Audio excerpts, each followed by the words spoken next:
இப்படி தட்டி பார்க்க இந்த சுரக்காயை பாருங்க நல்ல பெருசாக வந்துட்டுது. நான் இப்போ பிடுங்க போகிறேன். அதை விட நிறையவே பிஞ்சு வந்திருக்கு. இங்கே இதில் வந்திருக்கு, இதில் பின்னுக்கு என்னமோ ஒரு பிஞ்சு வந்திருக்குது. இங்கே நிறைய வருது, இங்கே வருது. நான் இப்போ இதை பிடுங்கிட்டு காட்டுறேன். இப்போ இதை வெட்டிட்டு காட்டுறேன்.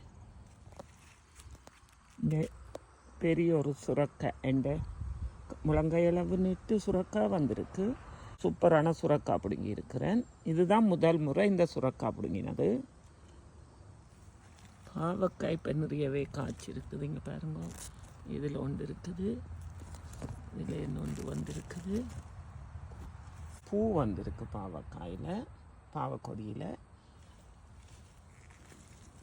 இதில் 1 2 3 பின்னு கொண்டு 4 பிஞ்சு வந்திருக்குது. சுரக்காய் பிஞ்சு பாருங்க முழு இடத்தையுமே பிடிச்சு கொண்டு இருக்குது.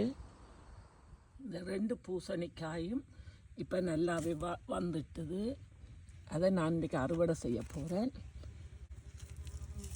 பாருங்க, இப்போ 2 பெரிய பூசணி பிடுங்கி இருக்கிறேன். இது 1 என்ன மண்டிங்க இருக்குது. இங்கே பாருங்க, இது நல்ல பெரிய தக்காளி.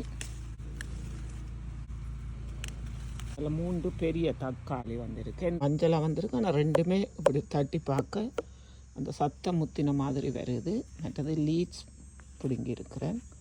பாருங்க, இது ஃபர்ஸ்ட் டைம் லீட்ஸை முத்த விட்டால் இப்போ இந்த கறி டேஸ்ட் இருக்காது. அதை விட 2 பெரிய